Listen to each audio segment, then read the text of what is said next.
আজকে বানাচ্ছি আমলকির আচার। আমি এখানে মিশ্রিতভাবে বানাবো। এখানে নিয়ে নিয়েছি আমলকি, রসুন এবং কাঁচামরিচ। কাঁচামরিচের আচার অনেকে বানায়, এটা দেখেছেন কিনা জানি না। আমি এখানে আমলকি এবং রসুন আর এই আমলকি একত্রে মিশ্রিত করে বানাবো। তো এখানে নিয়ে নিয়েছি আর কি উপকরণগুলি, আরও উপকরণ দিতে হবে। তো অল্প অল্প নিয়ে নিয়েছি আর কি।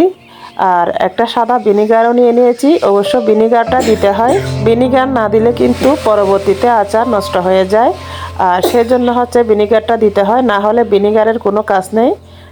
এটার কাজ হচ্ছে আপনার আচারটা 1 বছর পর্যন্ত ভালো রাখবে, সেজন্য হচ্ছে ভিনিগারটা দেওয়া।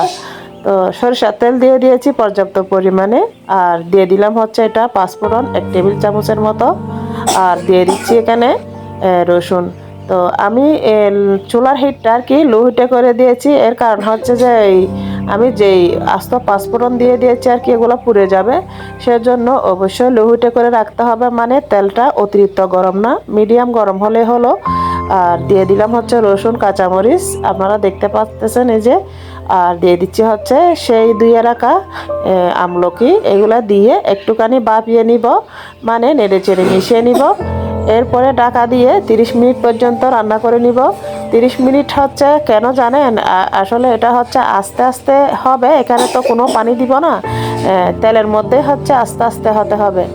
আর দিয়ে দিচ্ছি লবণ। লবণ দিয়ে মিশিয়ে 30 মিনিটের জন্য রেখে দিব, ঢেকে দিয়ে। আর চুলার তাপটা একেবারে লো হিটে করে দিব।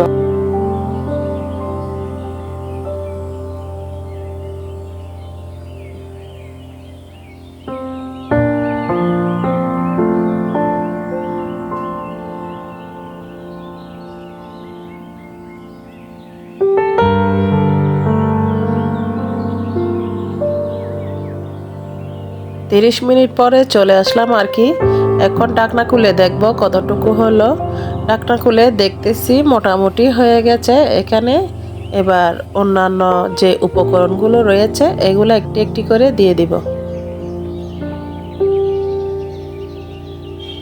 খুব ভালো মতো নেড়ে চেড়ে নিচ্ছি, তলানিতে যাতে লেগে না যায়, সেজন্য ভালো মতো নেড়ে নেড়ে দেখতেছি আর কি।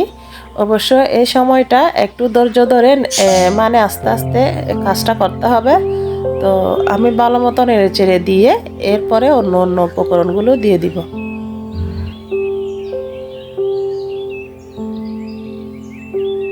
প্রথমে দিয়ে দিলাম এখানে পাঁচফোড়নের গুঁড়ো, এটা প্যাকেটের পাওয়া যায়। আর এখান থেকে দিয়ে দিব 1 টেবিল চামচের মতো।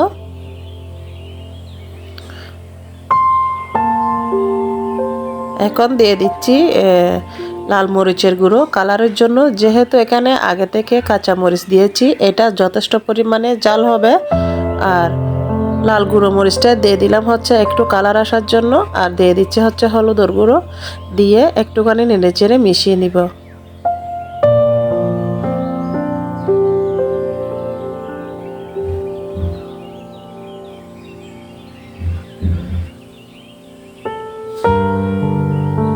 এরই মধ্যে অবশ্যই চুলার তাপটা লো থেকে মিডিয়ামের মাঝামাঝি রাখতে হবে আর কি।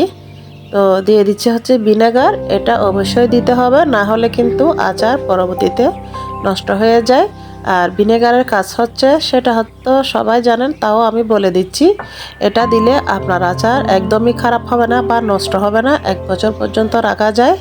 তো সেই সাথে আমি দিয়ে দিচ্ছি এখানে লেবুর রস। আর লেবুর রস 1 টেবিল চামচের মতো দিয়ে দিলাম আর কি। এর থেকে বেশি দেওয়ার কোনো প্রয়োজন নেই। তো আচারের মধ্যে তো আমি কোনো পানি ব্যবহার করিনি, এগুলো হচ্ছে তেল আর ভিনেগার আর লেবুর রস মিশ্রিত হয়ে একটা রসালো হলো।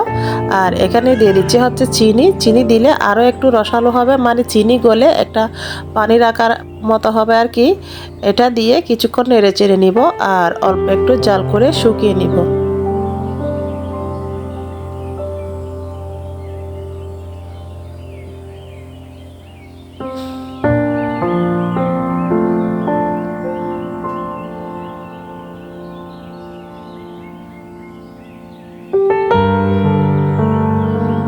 আপনারা চাইলে এরকম রসালো রসালো রাখতে পারেন, তো একটু শুকিয়ে নিলে দেখতে ভালো লাগে আর কি, দেখতে সুন্দর লাগে, সেজন্য আমি আর একটু শুকিয়ে নিয়েছি।